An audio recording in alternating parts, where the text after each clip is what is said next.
Saudara-saudara yang terkasih di dalam Tuhan Yesus Kristus, dimanapun Anda berada saat ini.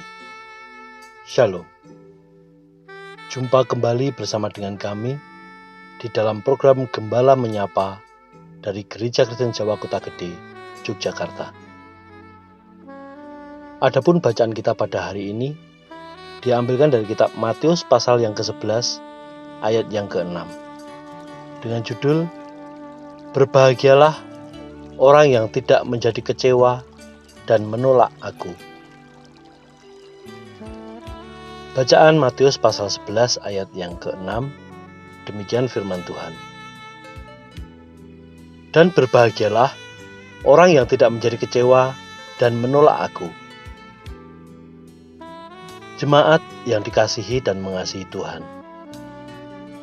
Di dalam kitab Matius pasal 5 ayat 1 sampai dengan 12, Tuhan Yesus telah mengawali khotbah di bukit dengan ajaran-ajaran tentang bagaimana umatnya, yaitu orang percaya, dapat memperoleh kebahagiaan hidup,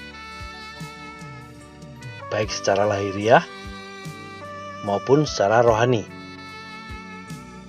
Hal itu semua sudah kita bahas bersama melalui renungan-renungan Gembala Menyapa sebelumnya.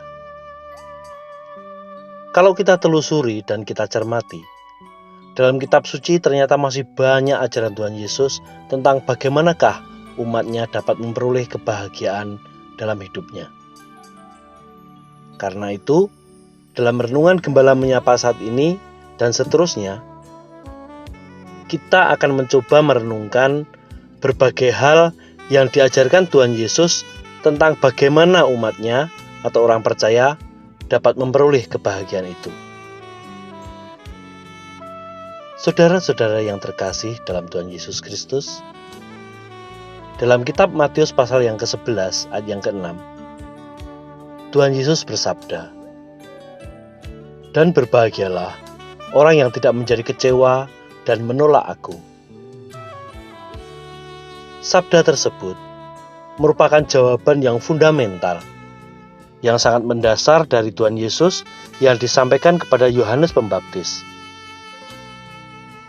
Pada waktu itu, Yohanes Pembaptis dipenjarakan oleh Raja Herodes karena ia menegur Herodes yang mengambil Herodias, istri Filipus, saudaranya, untuk dijadikan istrinya, dengan mengatakan, "Tidak layak engkau mengambil Herodias." Dapat Anda baca pada kitab Matius pasal 14 ayat yang keempat. Penjara merupakan tempat yang tidak menyenangkan dan tentu membuat orang terbebani dan menderita lahir batin. Seperti pada umumnya, orang yang dipenjara pasti menginginkan kebebasan dari belenggu penjara. Yohanes Pembaptis yang pada waktu itu mendengar apa yang sudah dilakukan oleh Tuhan Yesus, ia begitu mengharapkan uluran tangan dan pertolongan dari Tuhan Yesus agar terbebas dari pengapnya penjara dan deritanya. Oleh karena itu, Yohanes Pembaptis mengutus murid-muridnya.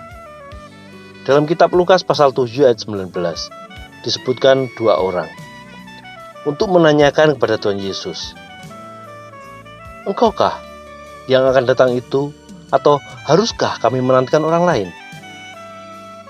Pertanyaan tersebut menunjukkan kekecewaan hati Yohanes Pembaptis kepada Tuhan Yesus.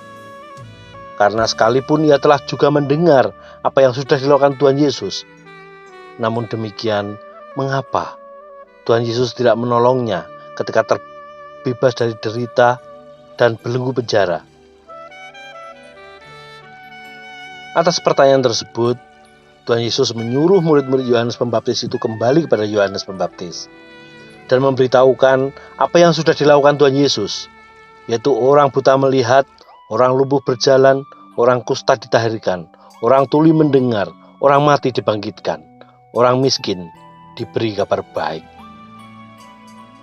Dengan jawaban itu, Tuhan Yesus menegaskan bahwa ia benar-benar juru selamat yang telah dijanjikan Tuhan Allah.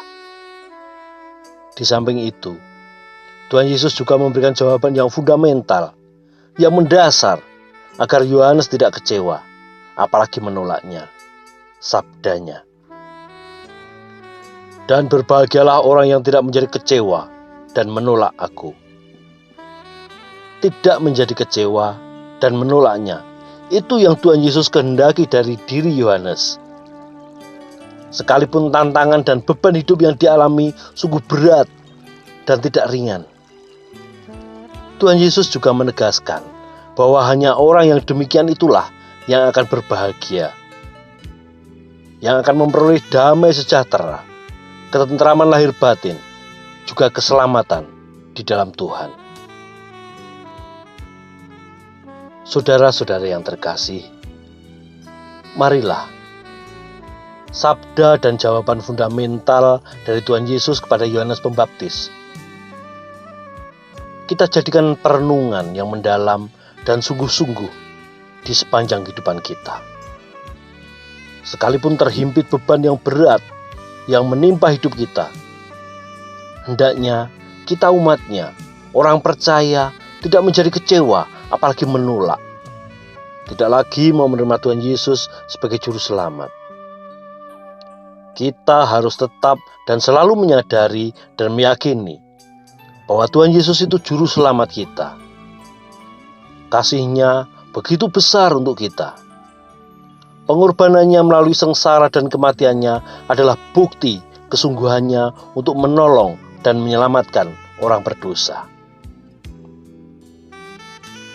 Jangan menjadi kecewa dan jangan menolaknya. Itulah sumber kebahagiaan sejati bagi kita, umatnya, orang yang percaya.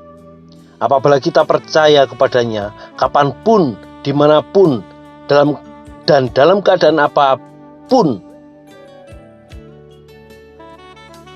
Tuhan beserta dan memberkati kita sejemaat. Selamat berhari Minggu, Prapaskah yang kelima.